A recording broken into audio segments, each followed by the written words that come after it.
What's good, YouTube? It's your boy Show with another video, and today we're talking about solo leveling. Now, I ain't gonna lie to y'all, I like solo leveling a lot, but the question for today's video is it overrated?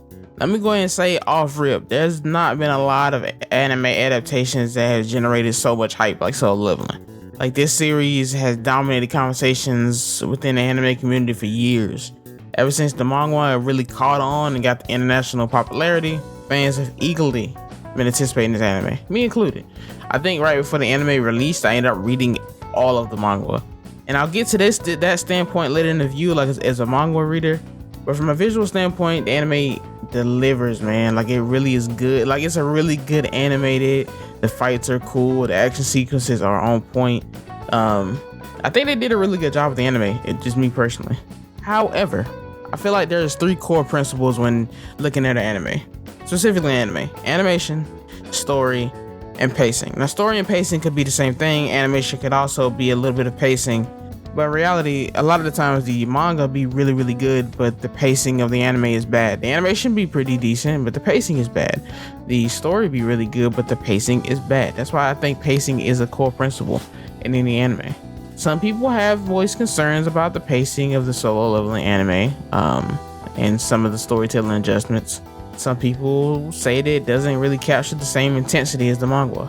And the main consistent point of criticism that I've heard about solo leveling is that the overpowered protagonist thing is done. Like, it's been run into the ground 1,000 times now. And I kind of agree with that. Like, I'm so tired of seeing just your run-of-the-mill main character who's just more powerful than everybody else in that whole entire world. I don't know.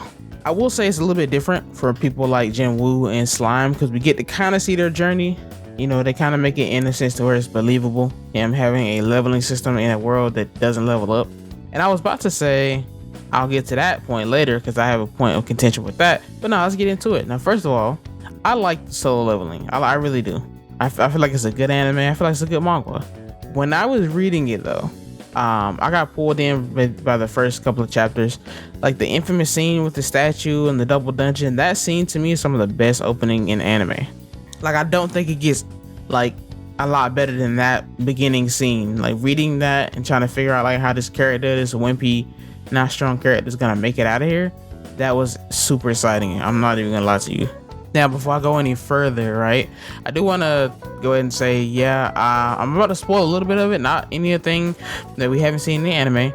And I'll try to stay away from season 2 as much as possible. So mainly be focused around season 1. It'll have some story beats from season 2, but I'll try to stay away from that in case you guys haven't watched it. But if you haven't seen any of season 1, or you know what I'm saying, and you really don't want to get spoiled on anything, then click off.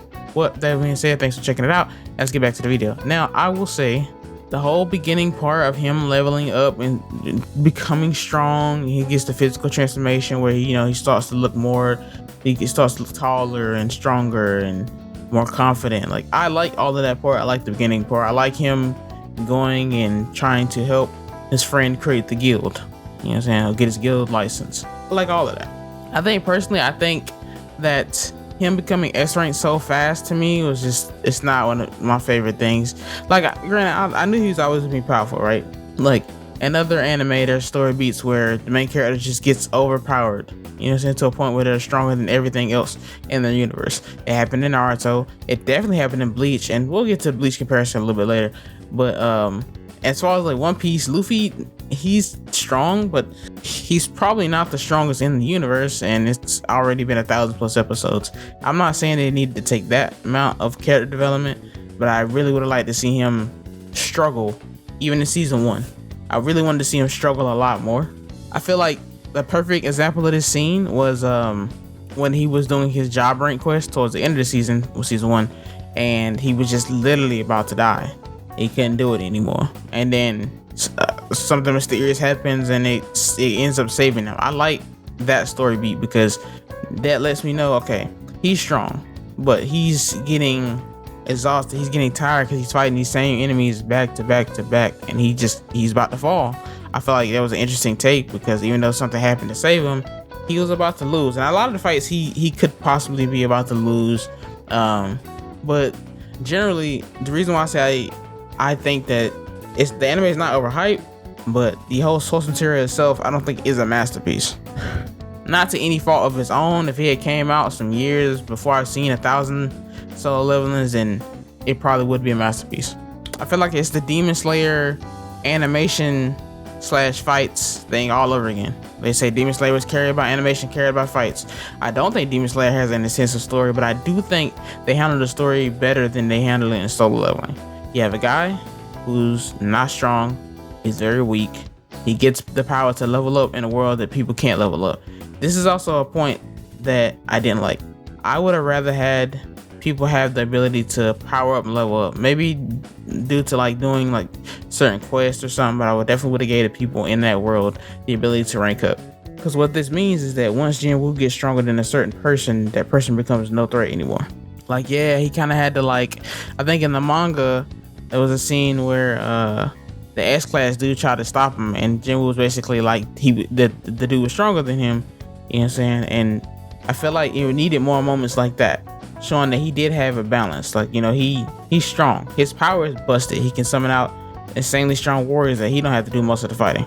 But in all reality, I think it is kind of crazy though. Like, he got to that rank of S so soon, and he just was the most powerful thing out. Now, it can create a cool power fantasy because seeing that character just be insanely strong. In hindsight, it kind of works. It works. You know what I'm saying? Like, the animation, the fights, it's a lot about fighting. He fights a lot of cool bosses, and to see him kind of, you know, take the bosses and use their powers for himself, that's a cool moment. That's a cool thing. But as I won't go further into the story, because I don't want to spoil it for people who haven't watched it, that's pretty much all you can expect. He's gonna get so strong that the people that you think is gonna be able to check him really is no problem at all. It really is just that we haven't seen him getting that strong. Like, hey, you have a world-class threat, right? Well, world-class threats get washed. You have a universe-class threat, washed. You know, all in all, it just seems like he's, you know, from what I read in the manga, he doesn't really struggle that much. Once he gets to a certain power level, it just seems like he just overpowers everything at that point. His abilities are super cheesy, super broken, so that's another thing that's insane. I just don't think he has much development for being an overpowered protagonist. He's just the overpowered protagonist, and I think the anime is not overrated, but it definitely is carried by animation and the fire or defining moments in the show. But that being said, guys, let me know if you think solo leveling is overrated. Short answer, no, I don't think it's overrated. I think the animation carries it a little bit, I'm not gonna lie. I think the story was good at certain points, but it definitely was not enough. Well, with that being said, guys, thanks for watching. Please subscribe, and I'll see you guys next video. Subscribe or bear the hatred of the Uchiha.